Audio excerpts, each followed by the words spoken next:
ce que j'essaie de faire, c'est de démêler les fils des relations entre technologie, société, besoins humains, grandes tendances sociétales, faits de civilisation. Donc la notion de philosophie de l'innovation consiste à donner une sorte de profondeur aux questions liées à l'innovation dans leur grande variété.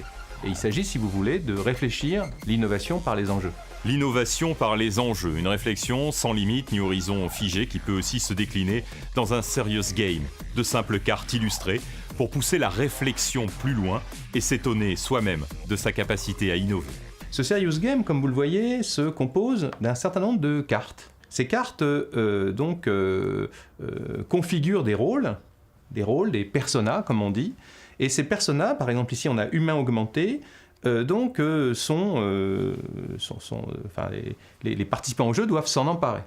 Alors ils s'en emparent sur un mode très particulier. Là on a les objets connectés, on a les divinités. Ces cartes sont une partie d'un jeu dont l'autre partie sont des exercices kinésiques. Plus exactement, des exercices d'improvisation par le mouvement.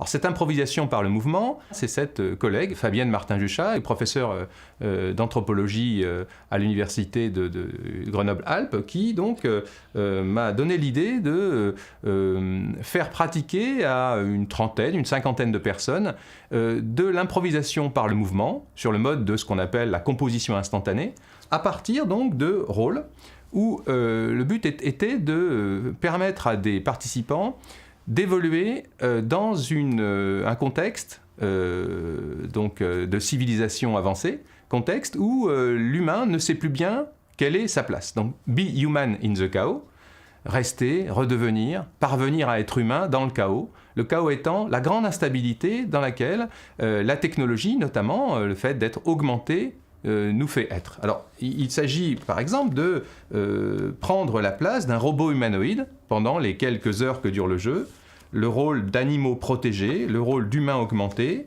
le rôle d'objets intelligents. L'idée est que dans ce monde énigmatique et très instable, les anciens marqueurs de l'activité humaine tendent à disparaître. Nous ne pouvons plus facilement nous définir grâce à nos rôles.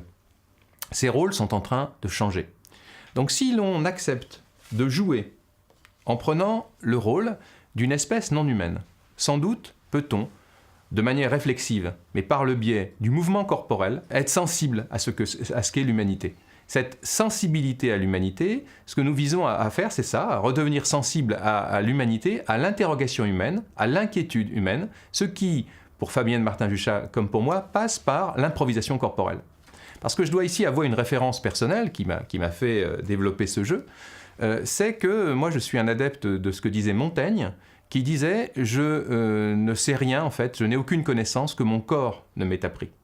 C'est-à-dire que le bouger qu'induit, le décalage qu'induit l'improvisation kinésique, l'improvisation par le mouvement, donne à penser de manière assez libre en effet sur ce que peut être aujourd'hui une posture humaine. Donc le but du jeu, c'est le but de créer par l'émotion corporelle, par la mise en mouvement, une sorte d'inquiétude salutaire pour repenser le rôle de l'humain. On se situe, vous voyez, très en amont de tout programme de R&D, le but étant de faire parvenir à une créativité réflexive, qui va bien avec le projet que je me suis donné d'innovation par le sens.